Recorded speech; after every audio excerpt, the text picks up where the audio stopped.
so nobody's real. nobody's romanticizing the integration part of the journey, but it's and well, I think similarly to how you describe beginners, you were like, it's everything that I, wish I had at the beginning of my spiritual journey. The integration portal was everything that I wish I had. And then at the end of it, I was like, okay, well, what now? Where do I put or what do I do with all of the energy and the wisdom that this journey and this devotion over the last 21 days has awakened within me? Like, what happens now? And so I realized like we need a place to intentionally sit down and create that container for exactly that integration, which the way I think about integration is we experience these like peak moments in our practices, whether it be in meditation, whether it be on a psychedelic journey. Like we experience these peak moments in our spiritual evolution. And we can't just, I mean, I think there's like a desire to stay at that peak moment and exist there. And that's not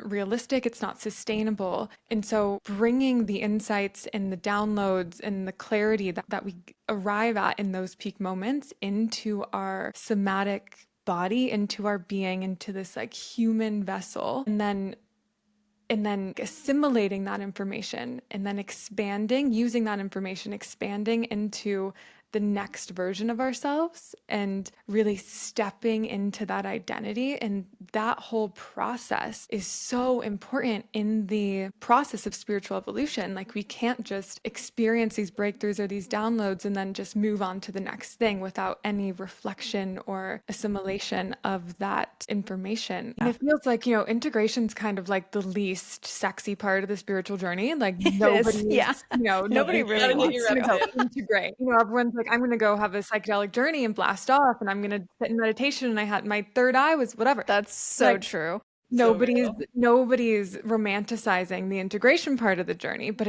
and we Mm. also, I feel like, all know people who have told you about their 16 ayahuasca journeys, but there's something missing where they're not quite like grounded, like they You haven't need quite. to integrate. Yeah, Yeah. you haven't quite like grounded into the insights, into the knowings. And so it's just such a integral part of the formula of like expansion and up leveling and everything and transformation and evolution, everything we're, trying to invite you to and guide you to in Soul Pod. It's such an integral part of that formula.